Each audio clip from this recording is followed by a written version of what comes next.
It's another saga of memoirs of a neo-soul poet. Let there be light. Share just a little bit of background information about myself. Come from a divided family, a single-parent household. My mother did an excellent job of what she had to work with. She continued to persevere. She's joined me today. My father was on the other side of the fence of life, the hustle and bustle life. So I witnessed that growing up, and sparked my interest. And I myself got off involved in the streets at a young age. Unfortunately, I sold my first bag of marijuana at Hunt Elementary School.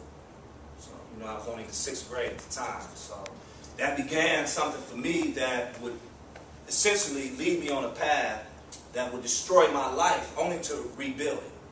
Sometimes you have to destroy certain things, tear them down, destroy them in order to rebuild them. Well, that particular journey of mine led me in and out of juvenile home, in and out of adult incarceration, until 1991, when I was 18 years of age. I was arrested for unsolved murder in the city of Milwaukee, Wisconsin. The particular unsolved murder was just that, unsolved murder. Long story short, I was charged with it. I was tried, and I was convicted. I was sentenced to 45 years in prison. It was in 1991. I didn't get a chance to return home to my family until 2006. 15 years I sat in the penitentiary. I spent 15 years in the penitentiary for crime I didn't commit. This is a true story, freestyle, spoken word, HAKIM. While I was in the penitentiary, it gave me an opportunity to educate myself. So during that long time of incarceration, while fighting the case to win my freedom, and asked myself on this side, who or what can I be? And then, who or what am I? It gave me a roadmap of what I needed to do in order to successfully make a transition back into society whenever I was to win my freedom. But in between that time, I wanted to make sure that I had achieved what was necessary for me to achieve, so that when I come home, I could do something positive, constructive. But beyond just doing something positive, constructive, that I would be the embodiment of the positivity that I was seeking. While in the penitentiary, I turned the penitentiary into a university for me. There wasn't a single subject just about that I didn't study. I'm talking about botany, anatomy, biology, astronomy. I studied everything. I sat there and literally took it as though I was doing a crash course in all these different sciences. I needed to know what in life I had missed, raised in the streets. Sold drugs, carried guns. That's all I pretty much knew. I was interested in, when I wake up, how quick can I get to the streets? How quick can I get to the streets and get to that money? How quick can I get to that money and get to that car? How quick can I get to that car and get to... You understand my point? That's all I seen and thought of. School was obsolete to me. I was intelligent, though.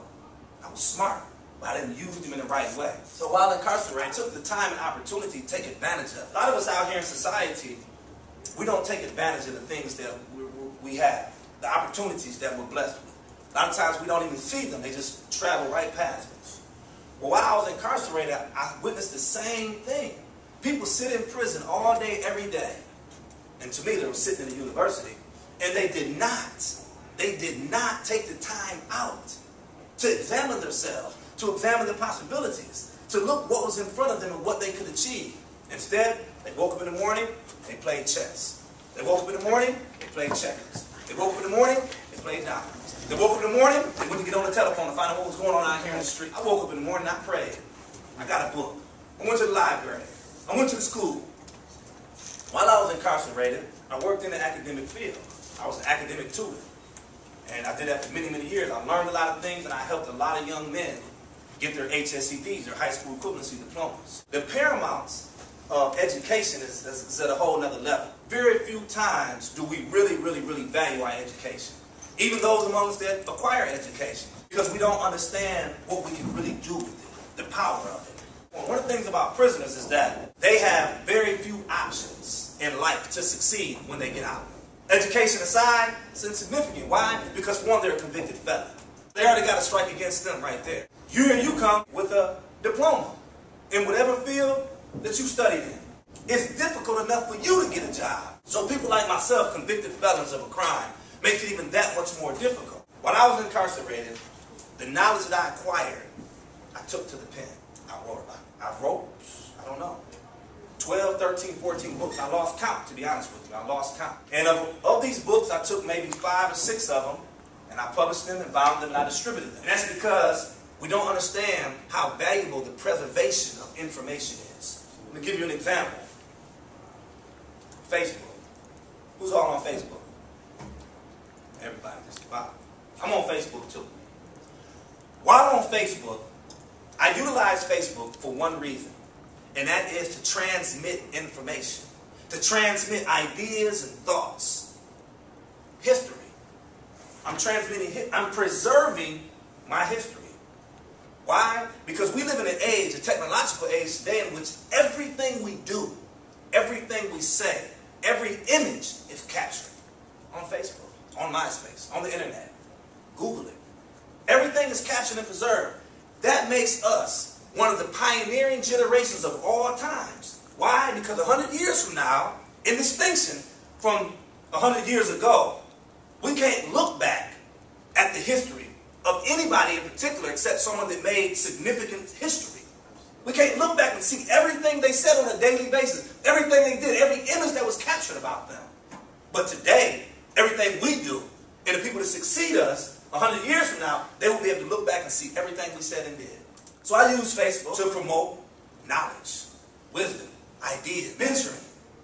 This is what I use it for. Actually, my Facebook status was turned into a book. And that book has been published and it's getting circulation. What I did with that is I transmitted the information that I received through education, through self-education, and preserved it and transmitted it to others. That's just one of the things we can do with an education. That's just one. But there's many more things we can do. We just need to look at the possibilities beyond just simply, I got a diploma, now I'm about to get me a job. The education is so powerful that what we do with the education is the information is we turn it into wisdom by utilizing it accurately. But it's about wisdom, taking that knowledge to the next level and figuring out a way to take that information and make it useful and beneficial to the common people. So, getting out of prison, I immediately had an intention to work in the community because I myself had been an at-risk youth, growing up in and out of juvenile home. I belonged in prison. I just didn't belong in prison for that particular crime. So this is what I do. I go into the schools, I go into the juvenile homes, and I sit right there and talk to these young kids, and I tell them exactly where I've been, exactly where they're going, exactly where they could go. I went to a school in Detroit last year, and they let me speak to the whole entire school, all the 7th and 8th graders and 9th graders. And I separated them into groups of 5. Statistically speaking, out of this group of 5, 4 of you are going to get arrested, go to jail, go to prison, or get placed on probation. It's a widely known statistic. And that is a key right there that we need to understand, that if that many people among us is entering the system, then we have a very severe and serious problem. The opposite question is, out of you 5, how many of you are going to college? And which one of you are going to go to college? I don't know about you. I'm quite certain almost I can answer the question for you. But I'd rather be in college than in the penitentiary. But the sanity of our mind today is something that is insane because our young children are killing themselves in the street every day. And I appreciate your time and give me an opportunity to speak to you and say a few words. I appreciate you, Lee, for having me here. Brother Thomas and Anton. HAKIM. Thank y'all for your time.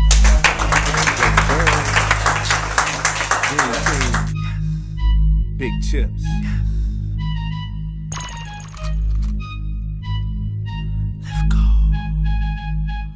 Lyrically gifted, I keep your mind swifted. Spoken word poetry, I keep your hearts lifted. Universal bound, I travel across the stars, landed on earth. I traveled that far, back in existence since my time of birth. My soul is timeless, I know my true worth. Open up a book, I read it in Lord. Take it off the shelf, study some more. Sermonizing facts, kick it on the track. Vibrate wisdom, count up to a stack. Lesson now learned, you got money to burn. Take it to the bank, it's the wealth you earn. Treat it to the poor and live in your soul. Strive in life if you want much more.